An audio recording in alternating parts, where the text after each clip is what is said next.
Welcome to the Tactical Forge, where we talk about tactics and combat skills that help you be better at your craft. But today we're actually going to answer one of the biggest questions that I always get on social media. I literally get asked this about 4 times a day. And that is, how do I get these models? What do I do with them? What is all this stuff?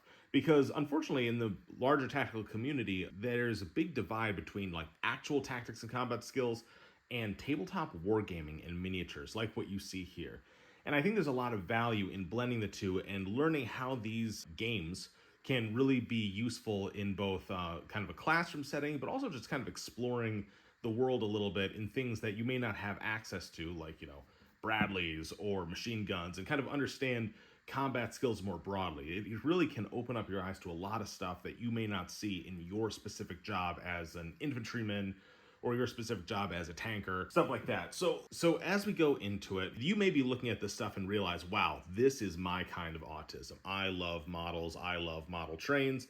You need no compulsion in being told that this is something cool. But if you're a more normal person, of which I am not, you may need to be explained like why this is actually valuable. And fundamentally, like war games, tactical tabletop games, they can just be fun. They can be fun games. And there are games like, Warhammer 40K or, Star Wars Legion or stuff like that, which are just kind of a fantasy type thing that can just be fun. Tactics, strategy, and whatnot. In the same way that chess or checkers could be fun. But there's also a lot of other advantages. One of the big things that is nice is being able to actually visualize what we see. Sometimes it can be difficult when, we're looking at concepts and just sketches on a map to understand what we're actually looking at. And like I come from a scout background, recon and everything. It was very important. We did annually vehicle identification and understanding, what does a Humvee look like?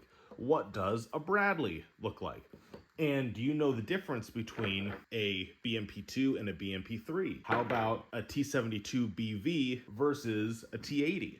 There are lots of different things that we need to be able to see, and sometimes it helps to be able to look at them side by side, understand the size difference, understand all the different features that are kind of hard to understand in a two-dimensional image, which is how it's normally taught. A lot of these games are also built with different techniques and different rule sets to enable different tactics, so that the Russians play very differently than the Americans, and the British have different strategies and different force structure than the Germans. And by playing these games, you can kind of get a feel of what these different cultures are, how they fight differently, what their vehicles are good at, and how they like to play. All of which can make you into a much more well-rounded tactician, combatant, whatever you're trying to do overall. And of course, the stuff that I do mostly is using it as a visual aid. Just setting it up on this little 2x2 mat here, I can show you what it looks like to set up a support by fire and a flanking element, where you put the machine guns, how you would integrate your Bradleys, and do all that stuff with these different models. And it is very valuable to see that in a way that we can,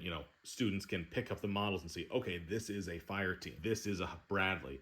This is a guy that has a machine gun. He is able to do X, Y, Z. So you can physically move things around in the way that you see in a lot of my videos. And it makes it so much clearer so that we don't have to open the Ranger Handbook, the Ranger Handbook is great, but it's also like 200 pages of just typewriter font. It can be difficult and overwhelming to try and understand what's going on when you could just have little army men, right? And going back to the rule sets and the different games that you can play with this, I'll talk about the actual games later on, but there are a lot of games that do a really good job of gamifying combat and making it so that there's still an element of chance, but you can do things to improve your chances and still have that chaos of battle, but also create systems in which strategy and tactics really do have an advantage. And you can really understand some of these principles of mass maneuver, firepower, suppression. All these different things have a place in these war games, and it can be really interesting to see how it plays out, whether you're doing it one-on-one as kind of a simulation or a competitive situation. There are a lot of cool things that you can do.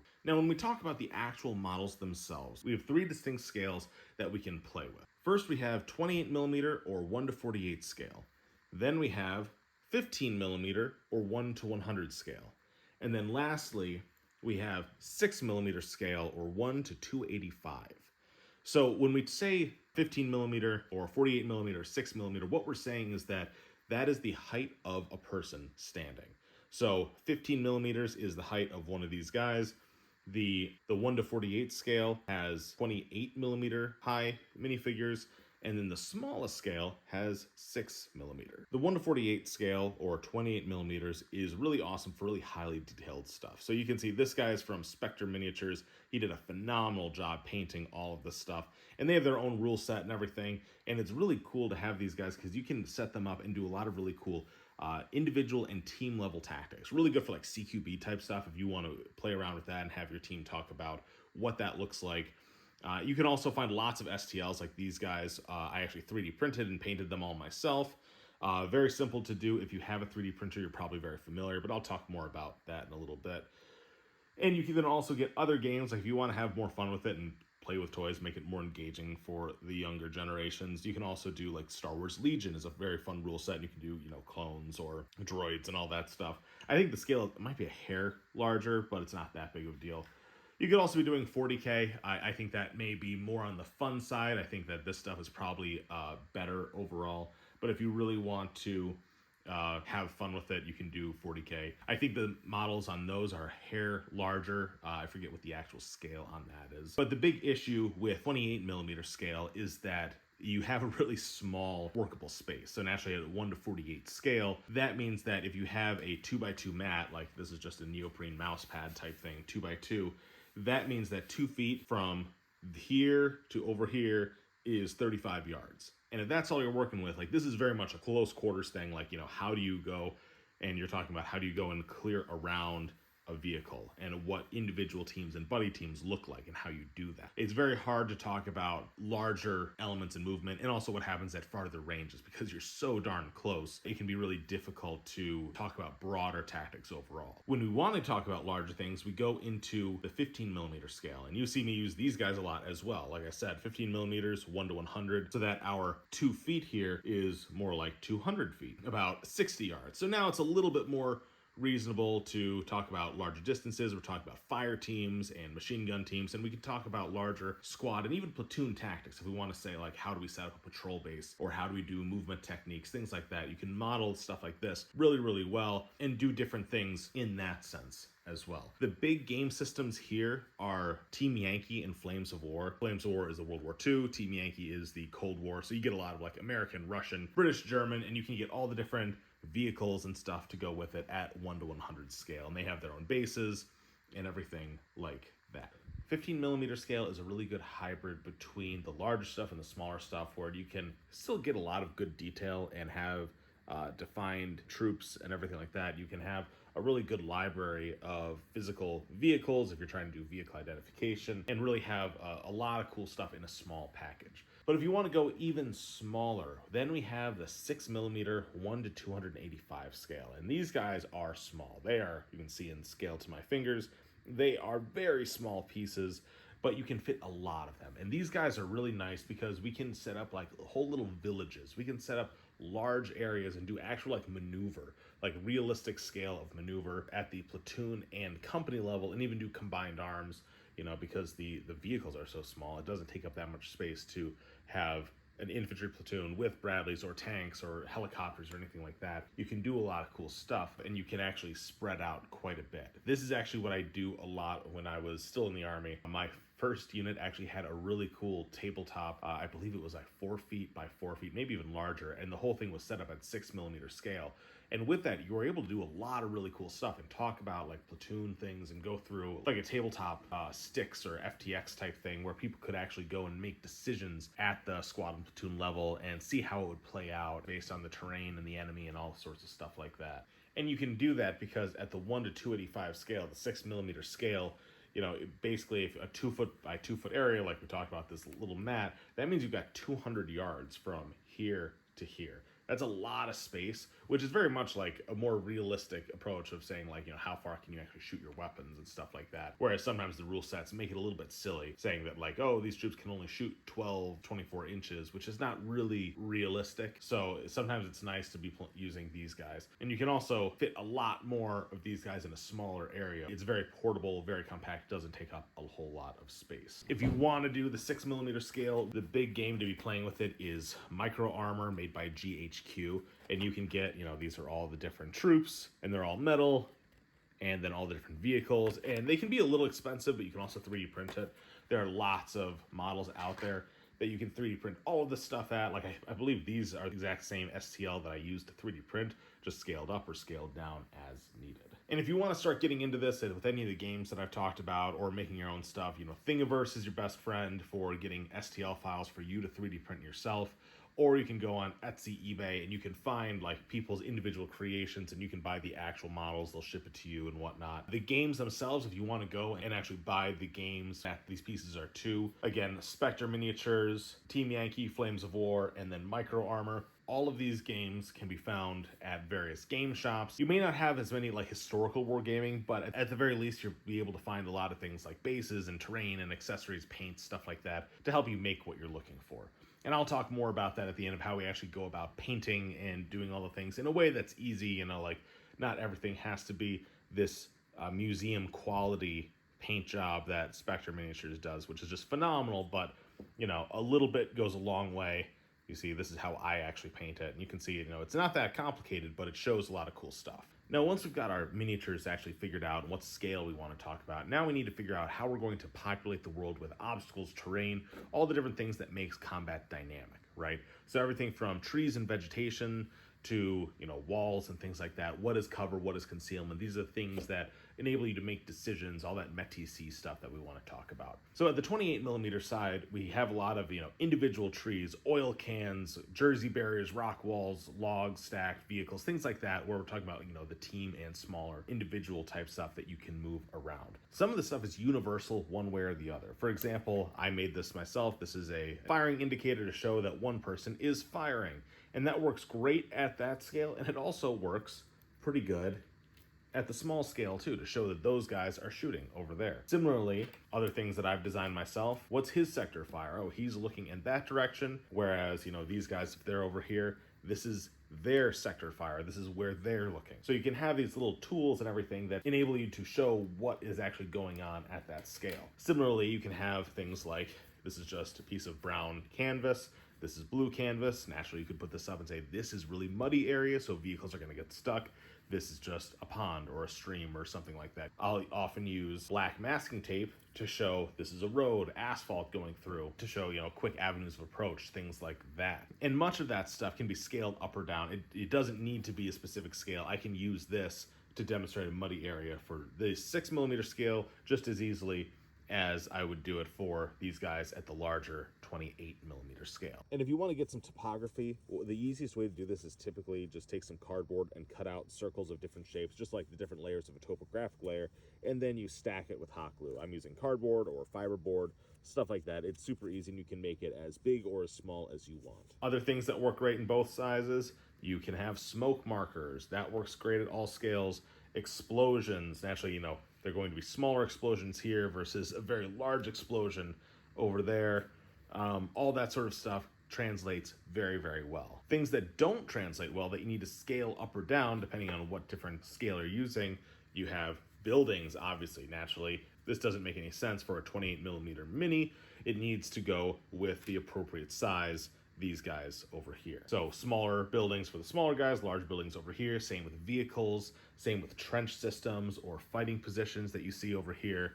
All the stuff, jersey barriers and stuff can be shrunk down as well. Although when you shrink it down, suddenly, it may not make sense to model individual oil drums at this scale. Rather, what you might want to do is create whole tiles that reflect different environments. So here's kind of a muddy no man's land with lots of dead and wounded troops and everything, and you can just plop this down and say, oh, this whole area has this effect. Like they're moving slower. You want to avoid this. Clearly it's targeted by indirect fire. Or maybe you have a whole modeled tile of a 6mm command center. Something that you can, drop lots of individual things on. You don't have to drop down individual 6mm oil drums. And probably the more likely, more consistent one, tree tiles, vegetation. And you can get these files and just 3D print them. They're very simple, just little files that, you print. You can stick green cotton balls on top, or you can flock it with more like diorama style things. And if you don't have the space, because actually this stuff is kind of a high volume piece, can break very easily, you can also just make different size tiles and just say, this is vegetation. If you go in here, he is now in thick, high brush and cannot be easily observed. You can also create little tiles of individual things that you may need to recover. Like here's a destroyed Humvee with wounded people.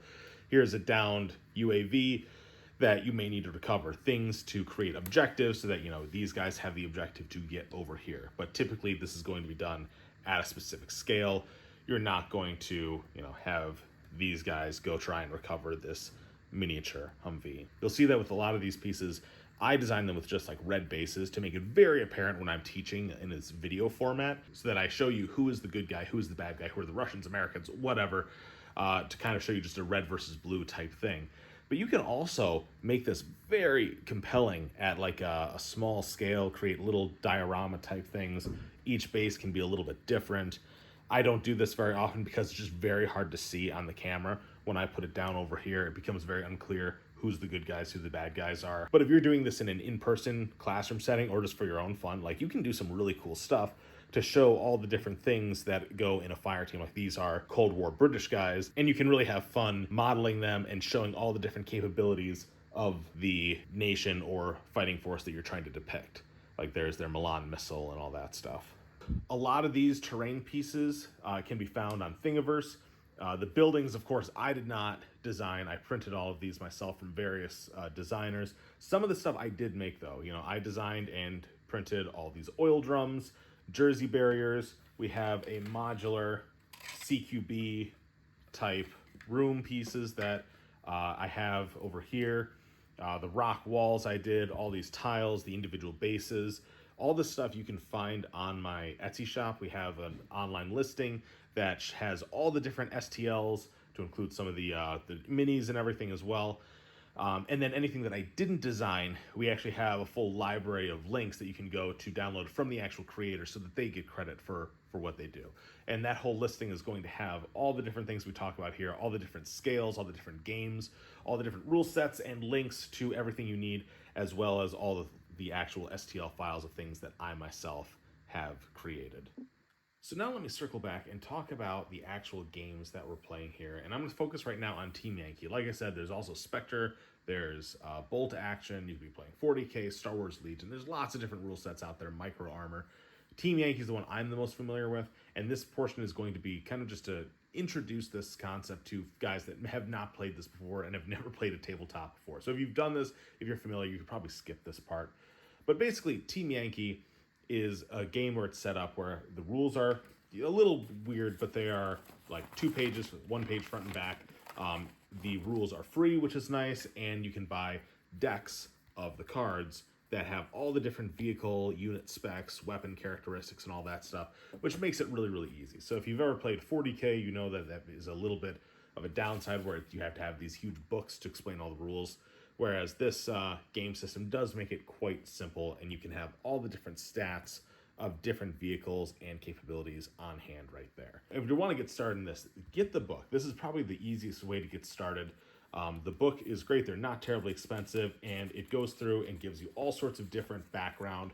Naturally, Team Yankee is in the 1980s, which is a Cold War era, but naturally we're having Abrams fight BMPs. The M16 is going up against the AK. Does that sound familiar? Like, that's pretty much what we're talking about now. So, and a lot of the weapon characteristics haven't changed significantly. And that's not to say you can't add your own stuff and create, your new cards and say, oh, this is the M1A2 Abrams, the SEP V3, all that stuff that, give it a little bit of bonus points, change the rules however you want, no one's going to knock on your door and tell you to stop. But the book has all sorts of backgrounds of what units are fighting what where, across what terrain. They'll have all these different little vignettes so that you can set up different areas, because this follows the novel Team Yankee, which is a very good book, highly recommended. And if you buy the individual books, because of course there's books for the Americans, the British, the Germans, the Soviets, and each of those books have different vignettes and little situations that can kind of test you and can give you different situations to work through as a team or as an individual. Lots of cool ways to do it. And of course, the book has all of the rules, showing all the different ways that the game can be played, how the turns are taken. And I'm not going to get into all the rules here. I'm not going to be the guy that show you how to play this game. But fundamentally, and this is how all of the games typically work, you move the pieces around, and when you want to do something difficult, like cross rough terrain, or shoot at an enemy, or move through XYZ or retreat, or do any of these different difficult things, you roll a dice to figure out if you're successful or not, and the characteristics on the card will tell you. And of course, these games are designed to be played competitively, so it's, a one person versus another person. One person plays the Americans or the Soviets, or two Soviets going Civil War. Like, you could do a lot of different things competitively. But you can also set this up individually, and you can set up Americans on one side, Soviets on the other, and kind of play through vignettes. The rules are set up in a way that the game has a lot of chaos, so that I have done situations where, you make the best decisions for each team, and sometimes you just see, if they attack through the woods, they will have this result. If they attack through this urban area, they'll have this result. And you can kind of play out certain tactics to kind of see how it ends up working. And that's true not just with the Team Yankee, but also with the Spectre miniatures at the larger scale. If you're trying to teach tactics to somebody, maybe you don't want to do one-on-one and make it a competitive game, and you don't want to do it solo, you can actually set it up so that it's kind of you as a dungeon master versus a set of players. So you could have each player be a different squad leader, one person control the tanks, one person control the infantry, and you play all the different bad guys or friendly forces. And you could set up situations where, you're moving through and then suddenly the enemy shows up and they ambush you. What do you do? And you could, have them just talk it through as like little verbal sticks lanes as a tactical exercise, or you could actually have them go through and follow the rules in here and roll dice and see what happens based on the decisions that they make, and kind of force them to adapt to the situations that you put them in. Now, to give you guys an idea of how this actually works in practice and using this in conventional army or elsewhere, this is my actual terrain model kit that I brought as a platoon leader as an XO, not for actual planning or anything, but to teach the stuff that I do normally. So when I knew that, like, my guys would go out to the field and just be on the range for like 3 days straight, lots of downtime, you bring something like this in a folding table. This is just a Harbor Freight hard case and everything. And in here we've got the mat. Not that you need that, but it helps like keep everything together. This is the rule book that we talked about before. Not entirely necessary, you can get smaller versions. This is the box of all the admin stuff of everything from, like, I've got dice, I've got tokens, I've got rulers, which is all required to actually play the game, different tapes and whatnot. Then underneath, we've got different terrain. This is more like templates for artillery, which works with the game. We've got the cloth for different mud and water. Hills, these are the forest tiles, so that, vegetation, understand that this is all forested area. I don't do, when I bring this stuff out in the field, I never brought the fully modeled terrain boards because it's too much space. And then I have all these different things. Like, here are all 6mm US vehicles, and we can see, we've got Bradleys, 113s, all different variants of Humvees, or even older tanks like M60s, Paladins. Then we've got Russian vehicles. Again, everything you could think of, because 6mm, I can just fill these things full of everything from BRDMs to BMPs, T-80s, T-72s, everything you could think of. And then all the different infantry sets. We've got, Russian, American machine gun teams, all 6mm, so you can fit a ton, you can fit full platoons and companies. These are all the info cards that I talked about before. And then we get into the terrain. We have stone walls, apartment buildings, destroyed buildings, and then this is even more buildings, so we can create whole villages if we want to talk about like CQB or Mount. We have tents for command centers, houses. We have destroyed structures, things of that nature. And with this, I can set up a very compelling board, and we can talk about different tactics, formations, and I've actually had some really, really good experiences where we have junior soldiers, like brand new second lieutenants, get paired up with senior squad leaders or platoon sergeants or first sergeants, and they're able to have really good back and forth of like, if I do this, what happens? Or I would recommend to do that. And there's a lot of really cool knowledge sharing that comes from just kind of playing out and seeing like, what does this look like? And how do we actually go about doing this? What has worked before? What doesn't work? Now, after talking about all this, you may be pretty excited to actually get into it and be all gung-ho for it, but intimidated by the prospect of actually painting, because painting is what most people are most scared about doing, because it's going to look bad, right? Like, that's what everyone thinks when they're getting into it, and certainly when you compare your stuff, like what I make, to professionally painted stuff, it's not going to be as good. But it doesn't need to be. And in fact, a lot of times for tabletop stuff, less can sometimes be more, especially for instructional purposes. So when we go about painting these guys, you may find that actually doing more complex patterns actually makes it worse. For the Americans, I was originally going to have them do multicam all across the board. And that sounded really good, and I actually got a really cool pattern with it, but it was a lot of work. And then when I realized when you set it down from far away, it can be difficult to see, especially on camera. So I found that it was better to just apply a base coat, key primary colors. You can see we have a base coat of tan. The plate carrier was made green, weapon was black. There's a little bit of brown, like holster and boots. But besides that, like, that's it. You know, these are inexpensive paints that you can get. Typically, you're getting things like Vallejo or Army Painter paints. They're inexpensive, acrylic base. You can find them on Amazon, eBay, hobby stores, and whatnot. And the Russians are even easier to paint because their uniform is very homogeneously colored in that deep forest green type thing. So the way I go about this, and this is your little painting guide, you know, each mini is going to be a little bit different depending on how complicated you want to make it. But fundamentally, you want to apply first a base coat of a primer. But fundamentally, you're going to start with a primer. And the primer is just to help bond the paint to the plastic.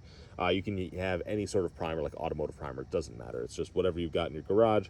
Then you apply the base coat. And for the base coat of the Russians, I was using this like forest green Rust-Oleum camouflage. Doesn't matter exactly what it is. Anything close will work. Just make sure that it's a matte or a satin, not a super high gloss stuff, because that'll cause problems later on.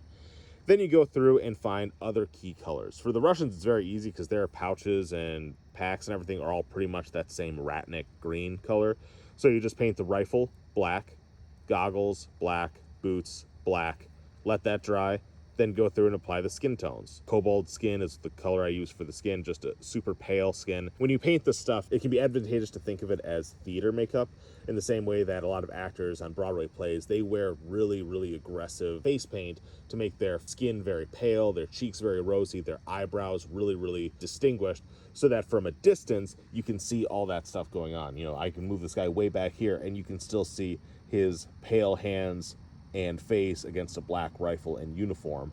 Even though in a combat environment, he's probably going to be wearing a balaclava and gloves, but trying to model that and trying to make it all one color just doesn't work very well visually. So just with three colors, the base green, boots are black, hands are pale, you do a lot right there. And then if you really want, you can see I applied a little bit of gunmetal on the rifle just to give it a little bit of shiny stuff, but that is totally optional. That is just an extra thing that I like to do. And then once all that is dry, what you can do is you can apply a wash, and the wash is what makes everything look good. Most professional painters will not use a wash. Like, I highly doubt that Spectrum Miniatures uses a wash on that. But what washes do is it's basically a watered down pigment, and you will apply it with a brush, and it makes you can see a little bit of glob where I kind of messed up there. But basically the pigment settles down into the cracks and crevices to give it depth. If you take a mini that's not washed, you have a very flat looking where you can see a lot of the paint and all the brush strokes. Whereas if you apply the wash, it looks a little bit wet overall. You can see all the little creases in the paint because the pigment washed down into that area. And then from there, you can apply the paint on the base if you want to do like red, blue, green, whatever for different teams or different threats and whatnot. Or you can apply kind of a sand-based or grass-based texture. Most model shops are going to have different stuff to help you do all those different effects from there. But it's totally optional, up to you, whatever you're looking to do. In this example that I'm showing here, I do the sand. You apply a base of glue and then shake your model around in the actual sandy base. And from there, you can flesh it out with more terrain and everything as you want. But it's all up to you. Painting does not have to be super scary. You need a brush, you need a few of these acrylic paints, and some water to wipe it all off, and then a wash to finish it off. And from there, you can do a whole lot of really, really cool stuff. So don't let it get intimidated. Have fun. If you're like me, you're going to get into it as an obligation because you need to paint things, and then you're going to have a lot of fun painting really elaborate things like explosions and making things look really cool. It's a whole different hobby all its own. Doesn't need to be complex, but you can make it as laborious as you want. But with that, I think that wraps up this video. We have covered a lot of stuff, and as I said before, if you want to go find my online shop, we've got the listing with all the different models that I've made, all of the different terrain files, and the full PDF library of all the different awesome minis and extra terrain and buildings like this guy right here that I've used in all my videos. So go check that out. A lot of fun. And if you're looking to get better at tactics, we have field cards that we basically distill down from really complex field manuals. You want to get better at stuff like this, you want to learn marksmanship, this is really good Spark Notes field reference material to help you be better at your craft. So thanks so much. Let me know what you think down in the comments, and I hope you have fun getting into models, minis, wargaming, and all that stuff, and I hope it's valuable to you.